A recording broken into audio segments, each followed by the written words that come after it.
Well, good afternoon, everyone, and welcome to the heart of Monroe County. We're proud to gather in a place defined by strong communities, hard work, and the roads that quite literally connect us, and Monroe County maintains. A network that keeps our rural communities vibrant, our businesses moving, our residents connected to the opportunities they deserve. Today we welcome Transportation Secretary Sean Duffy. We're proud to gather in a place defined by strong and Congressman Derek Van Orden to join us as we celebrate a significant investment in the future. It fills a long-standing void, strengthens safety, and supports continued western Wisconsin. This investment reflects a shared commitment to rural roads and to the people who rely on them every day. To our leaders, thank you for your dedication, your vision, and your decision that brought us to this moment. To the public, thank you for your patience, your participation, and your ongoing support and understanding as we continue to improve our transportation network. And to our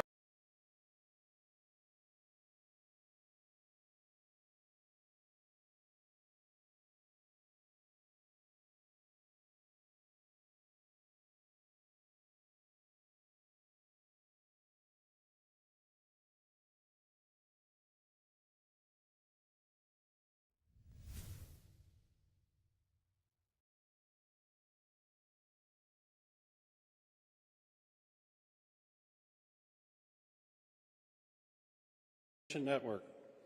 And to our employees, those out on the roads every season. Wisconsin are vital to many of the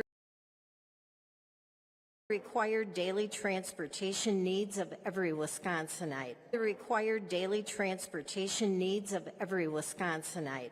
I believe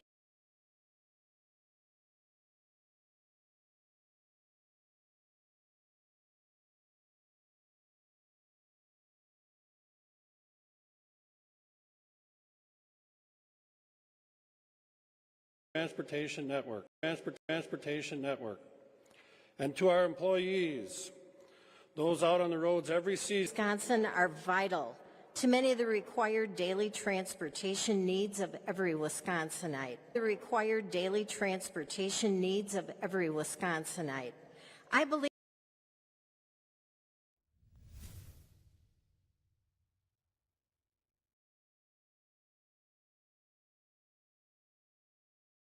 required daily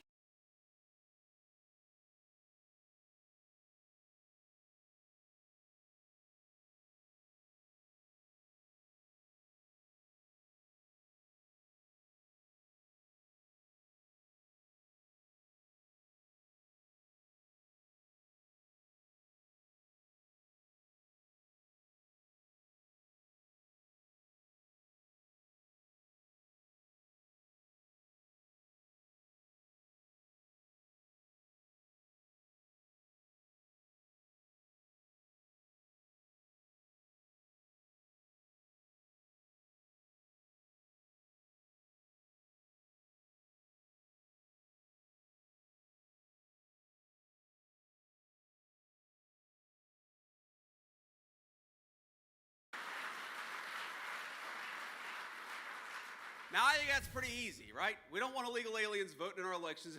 My favorite thing is whenever I bring this up, you'll have some Democrat on TV who will say, well, we don't have to worry about that because illegal immigrants voting in our elections is very rare. Well, number one, how about we put it to 0, okay? Even if you're right. Number two, you're not right. It happens way more often than a lot of people appreciate. In fact, just this week, ICE arrested an illegal immigrant. I'm going to read this because I want to make sure I get it right. An illegal immigrant from Mauritania who's voted in 7 federal elections since 2008. And I have it on good authority that in every single election he voted for Don Davis. No, I don't know about that. I don't know where he voted, but I guarantee it wasn't for us. Okay, it wasn't for America First policies. Now, here's the thing though, even if you take the Democrats at their word, even if illegal aliens voting is very rare, then why don't we ban it anyway?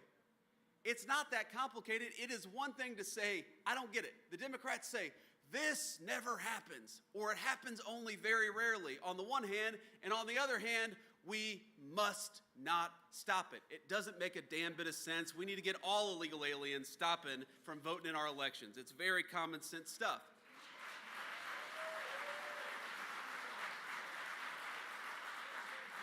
But even on that, Don Davis could not be persuaded to vote for the people of this district. That's like an 85% issue. You look at the majority of even Democrats across our country, a solid majority of Democrats want to pass the Save America Act, but not the guy who allegedly represents the state of North Carolina, who represents this district.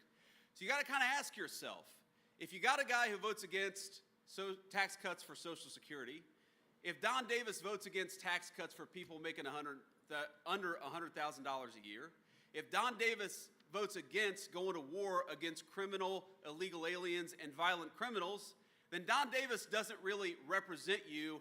Let's vote for Lori, a person who will, and will do so proudly.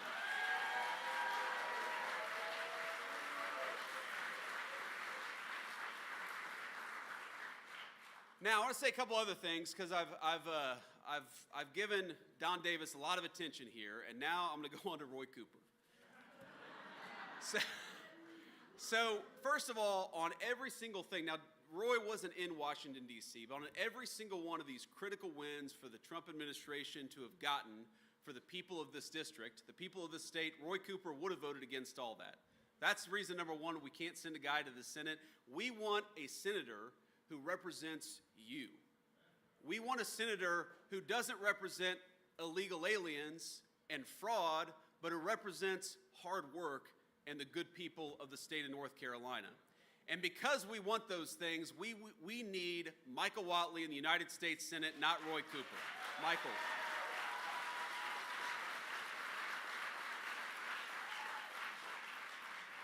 Now, he stood up and clapped for that. It would have been a bad sign if he wouldn't have stood up and clapped for that, but he passed the test there. So here's the thing about Roy Cooper, okay?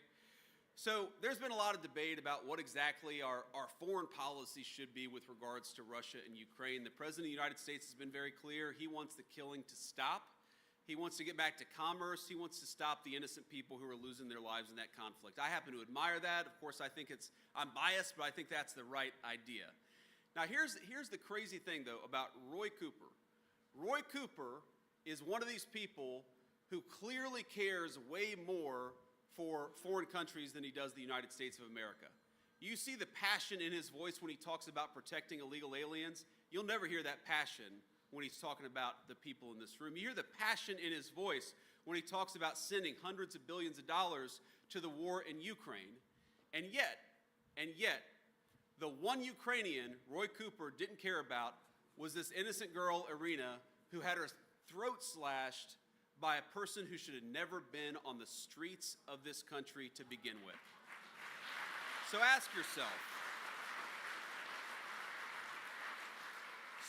yourself, why did he spend his entire career making it hard to lock up violent criminals?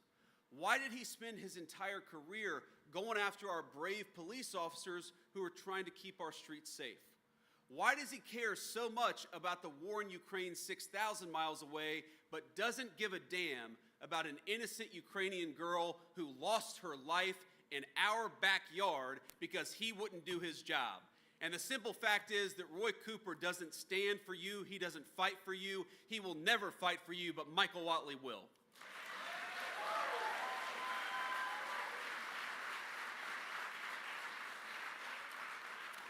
He better, but he will. I know he will. He's a good man. I know he will. Let me just say a couple of final things because I want to brag on the president. I want to brag on what we've been able to accomplish in Washington. First of all, we under the Biden administration, we dug ourselves a hole in this country. We got to be honest about that fact. The average American family under Joe Biden's leadership lost about $3,300 in take-home pay. Now, that was a combination of higher taxes, but also that terrible inflation crisis that we had when Joe Biden was president.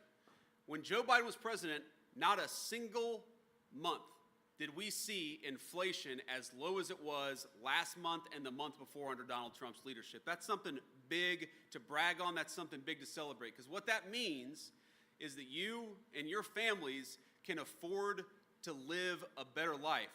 When Joe Biden was spending all that money on green new scams, when he was driving up the cost of everything, he was making it hard for you and your families to get by in this beautiful country that all of us love. So I happen to think it's a pretty nice thing that we've got a president of the United States that is not fighting to give away hundreds of billions of dollars to green energy scams, but is fighting to keep the American people's money in the American people's pocket, because that's exactly where it belongs.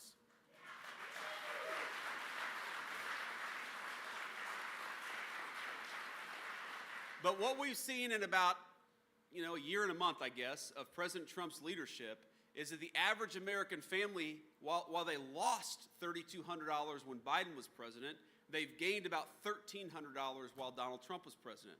Now, that's dollars and cents. Now, there's a good news and a bad news to that. The good news is that means you're $1,300 richer than you were about a year ago. That's what we're fighting for. That's what we care the most about, is your prosperity. The bad news is we are still going to dig ourselves out of that hole that Joe Biden put us in. I think the best way to confront this problem is to be honest about it. And we all know Joe Biden put us in a big hole. So to the Democrats who talk about affordability a lot of the time, why don't you look yourselves in the mirror? Because the president who caused an affordability crisis was Joe Biden, and the president who has made the American people $1,300 richer is Donald J. Trump.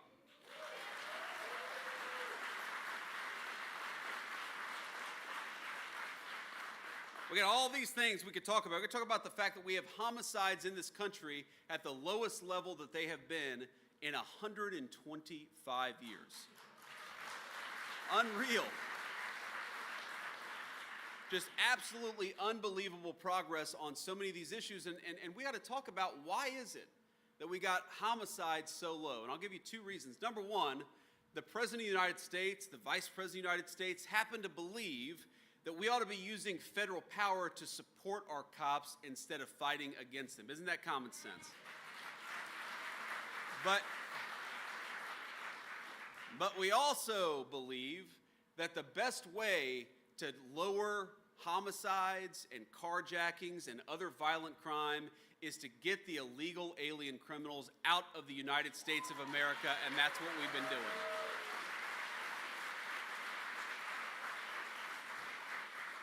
And I just can't get over the fact that Democrats are so passionate about defending the rights of illegal aliens over American citizens. It is the one thing that will get the Democrats really fired up. A few weeks ago, we had the State of the Union address. And like the Speaker of the House, I'm one of the people who has a very unique perspective into the State of the Union because I'm sitting directly behind the President of the United States. And maybe my favorite point in that whole speech is when he actually added this line towards the end of the day before he gave the speech, but where he says, I'm going to say something, and I want you to stand up and applaud if you agree with it.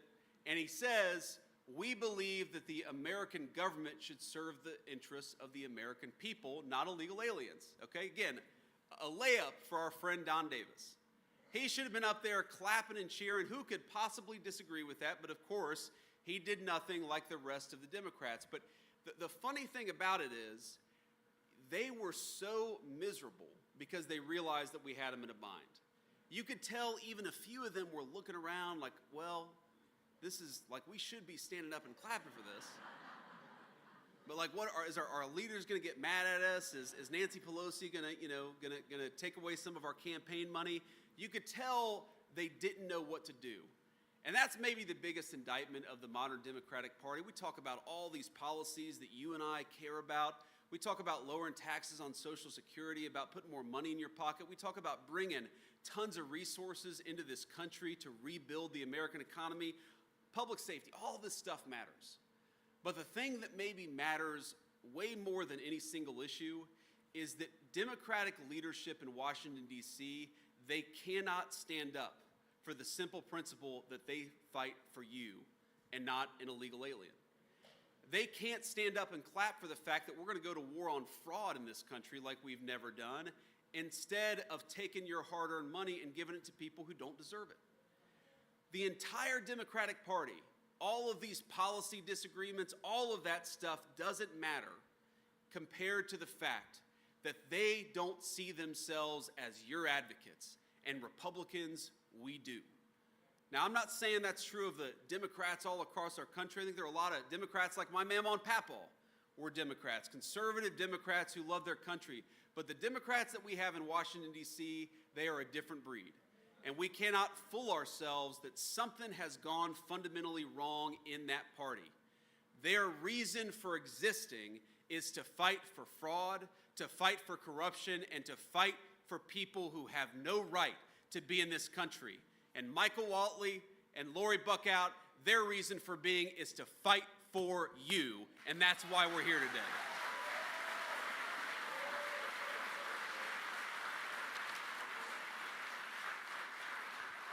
Now, I have just a couple final thoughts, and I'll take a few questions from the media, and then we'll have to get on the road. So one final thought is, and Kelly knows this, Michael Whatley knows this. By the way, I forgot to say thank you to our great SBA administrator, Kelly Loeffler. Thank you, Kelly, for everything that you're doing. Kelly has already identified hundreds of millions of dollars of fraudulent payments and has cut that stuff out of our system. I think it'll be billions by the end of the year. She is fighting for you every single day, like all of us are trying to do in the Trump administration. And as Kelly knows, when you give a speech, you talk to people, and it's, I'm sure it's being televised right now because I am the vice president. The president, thank you.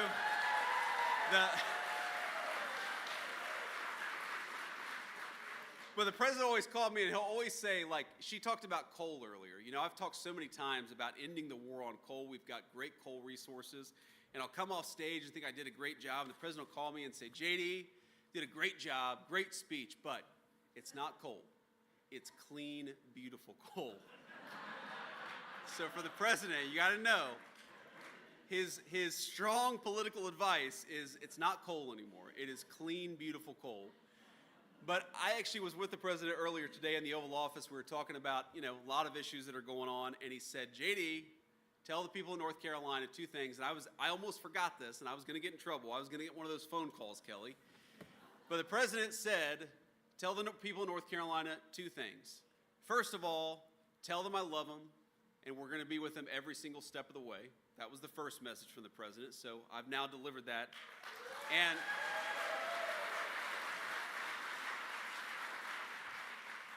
And tell them that their great furniture industry, all the cabinetry, the beautiful craftsmanship that this region of our country was known for, tell them that we are going to fight for that industry like never before. And if you're building something, if you're building a furniture facility, a furniture business right here in the state of North Carolina, we're going to cut your taxes. But if you're trying to bring in foreign furniture to undercut the jobs of the people in North Carolina, we're going to raise your taxes by 50%. We're going to put a big fat tariff on those foreign companies bringing that stuff into the United States.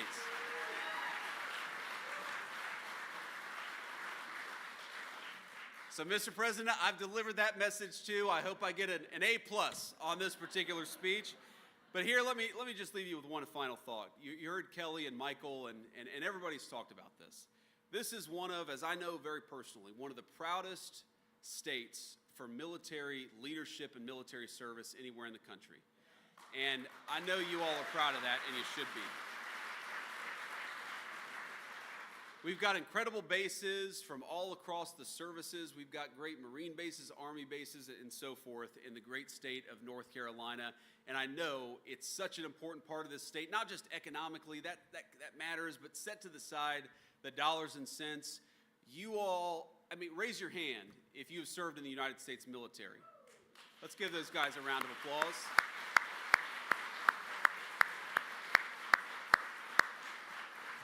So thank you to all of our veterans, a pretty good chunk of veterans just here in this audience. But here's the thing. You all know that right now we are engaged in a military operation to ensure, as the president has said repeatedly, that Iran can never have a nuclear weapon. That is a simple principle and standard. Frankly, every president said that they believed it. Donald J. Trump has taken affirmative steps to ensure that Iran can never have a nuclear weapon. Now,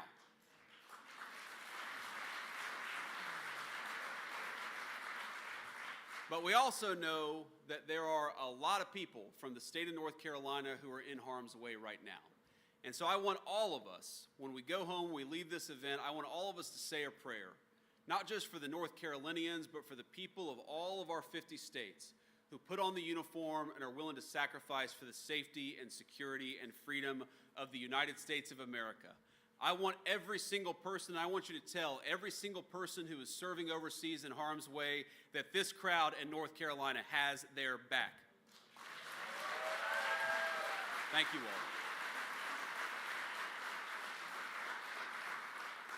So with that, let me take a few questions from our media, and then I'll have to hit the road here.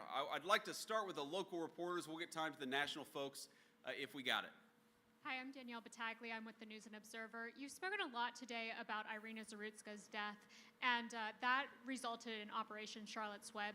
Senator Thom Tillis has asked a lot from the Department of Homeland Security about what happened with Operation Charlotte's Web. He said his questions are unanswered by DHS, and one of those questions is if American citizens were arrested during Operation Charlotte's Web. I was wondering if you could answer that today. Well, look, Operation Charlotte's Web is fundamentally an operation to try to make our country safe by getting violent criminals off the streets of the United States of America. Now, I was not aware that Thom Tillis, who's a friend of mine, he and I have had our disagreements, but Thom Tillis and I know each other. I'll go back and offer to speak with Tom about this. I didn't know that he said his questions had been unanswered by DHS. Now, that may be because he asked those questions a week ago and they haven't had time to answer them. You may have seen we've had a little bit of turnover in the Department of Homeland Security. But what I do promise Tom is that the new leadership at DHS is going to get him a response to his questions. But we're going to keep on using the Department of Homeland Security to do the very simple thing of making the homeland more secure. That's why it exists, and we're going to keep on doing that.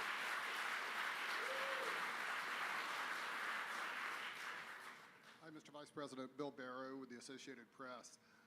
What did you advise the president initially as he considered his actions in Iran, and what are you urging him to do now, especially with Americans seeing higher prices at the pump and some of the fallout from that across the economy? Do you express any concerns like those you've expressed in the past on the possibility of these extended wars?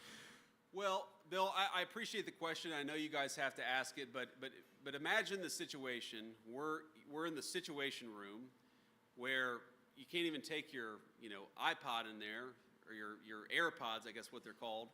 You can't take your iPhone in there. You can't take anything in there because it is the most classified space anywhere in the world. And I sit there with Pete Hegseth and General Kane and Marco Rubio and the entire White House team, and the president and I and the entire senior team are talking about the options and about what we need to do and about how we must best protect the American people. I hate to disappoint you, but I'm not going to show up here and in front of God and everybody else tell you exactly what I said in that classified room, partially because I don't want to go to prison, and partially because I think it's important for the President of the United States to be able to talk to his advisors without those advisors running their mouth to the American media.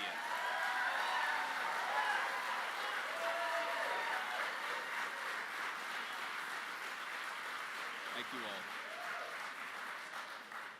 Now that said, one thing I can promise you is that Chris Wright, our great Secretary of Energy, and Scott Bessent, our Secretary of the Treasury, have been running the administration's response to the economic element of this. Because we know, obviously, when the president takes action to make sure the American people are safe, we've got to do everything that we can to deal with the consequences of that economically. And it's not just oil. There's a whole host of things that we're focused on in the administration to try to ensure that we do the right thing by the American people. What the president has said very clearly is that he does not like higher oil prices, and neither do I, but he also believes that we're going to make the American people safer and that we're going to bring those prices at the pump back down to the levels they need to be for the American people. Now, here's the interesting thing. All this conversation happens where Joe Biden left us in a terrible situation, and the reason why gas prices are where they are today is because of Donald Trump's work to get them lower, because in the Biden administration, they were crazy high. The gas prices we're seeing today are nothing like what we saw at the peak of the Biden administration because the president has set us up for energy dominance. And one of the lessons we all have to take away, frankly, every time we get involved in anything overseas, whether it's in the Middle East or anywhere else, The thing we got to take away from it is energy dominance and energy independence. Rely on our own people, rely on our own energy.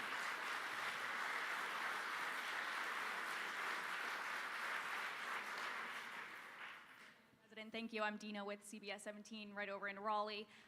Eastern North Carolina, Western North Carolina, two communities that have been really, really impacted by disasters. Sure. Hurricanes over in Eastern North Carolina, they happened a decade ago.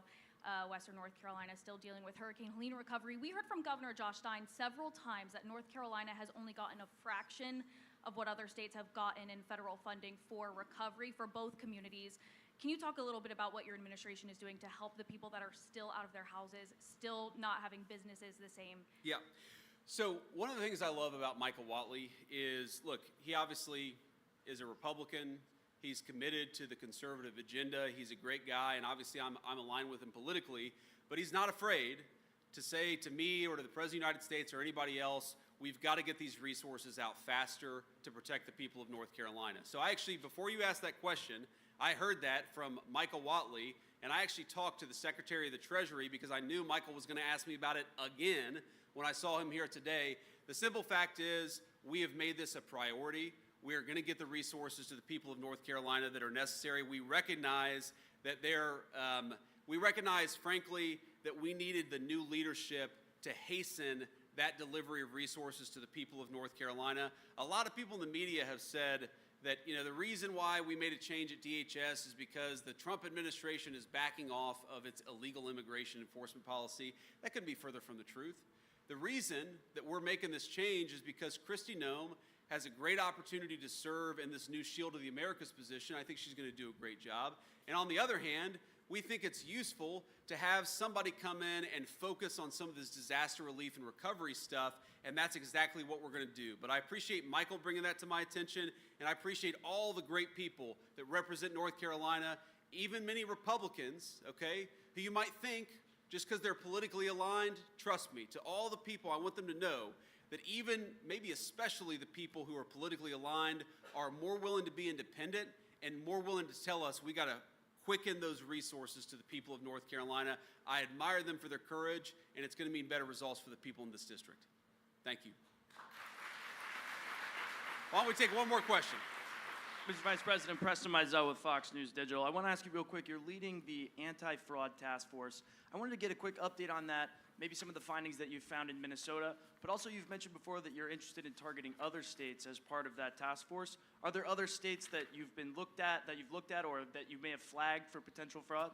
Well, we know there's a lot of fraud in California, and we're trying to get to the bottom of exactly what it looks like. And what we've done in the Trump administration, and the President has really empowered us to do this, is to take the first national look at the way the American people have been defrauded over many, many years.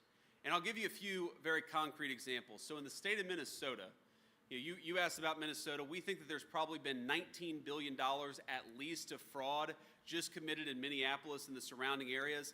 Let me give you an example of this, because it's not just the American people being defrauded. It's not just your tax dollars that are being stolen out of your wallet and given to fraudsters.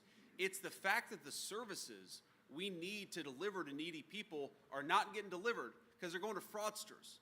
So for example, there's a program that we have, and I believe it's under Medicaid, where we try to help kids who have autism, Asperger's, and so forth. Sometimes they need a little extra help. Sometimes they need somebody to sit with them after school. Sometimes they need somebody to provide transportation to certain places. And we have a program within Medicaid to ensure that these needy kids get the resources that they need. And it's one of the things, by the way, I love about the United States of America. We want everybody to work hard. We want everybody to play by the rules, but if we've got a needy kid in our community, we're not going to let that person fall down on their own. All Americans are going to lift that kid up together. That's an amazing thing about our country. But you know what was happening for this program that was meant to help needy kids is you would have Somali fraudsters, many of them illegal immigrants, who would go and say that they had an autistic kid even though they didn't. They would collect that money for themselves. You had businesses that were going around and rewarding families for engaging in this fraud, so the businesses were skimming off the top and getting rich in the process. How disgraceful is it that Democrats allowed a program that was meant to help needy American children to go to Somali illegal aliens. The President of the United States stopped it, and there's a lot more fraud beyond that we're going to stop as well.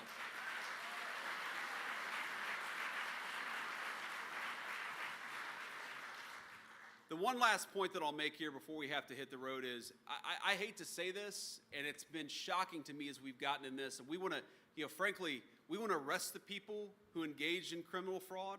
We want to make sure that the people who did this stuff realize there are serious consequences for it happening. We want to make sure that the needy kids all across our communities get what they need. There are so many layers to this anti-fraud initiative that the President has directed the administration to focus on. But you know what's so crazy about this? That nobody until Donald J. Trump thought to focus on it. Now, I obviously, I love the President, I admire the President, but this fraud was staring us in the face and nobody was doing anything about it. This is not rocket science.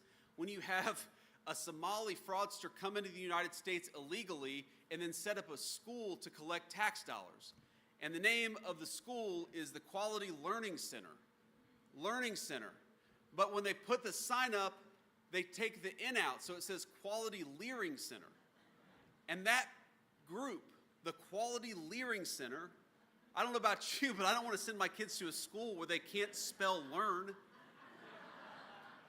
That group was getting millions of dollars from the American taxpayer. There is so much fraud in our system. There are illegal aliens who shouldn't be here, who are on Medicaid. There are companies that are set up to provide medical devices, knee joints and hip joints and other medical devices that are necessary for people's health, that have collected hundreds of millions of dollars and have produced precisely 0 medical devices that have helped our people. This stuff has been going on forever, and every single person in this audience should be scandalized by it. But here's the crazy thing. It's not that all of you are scandalized that you're getting stolen from. The crazy thing is that we had a Democratic leadership who didn't do anything about it. And so here is what I promise every single person here, every single person watching, every single person in the state of North Carolina, that we are done allowing you to be stolen from. We are done allowing you to be defrauded.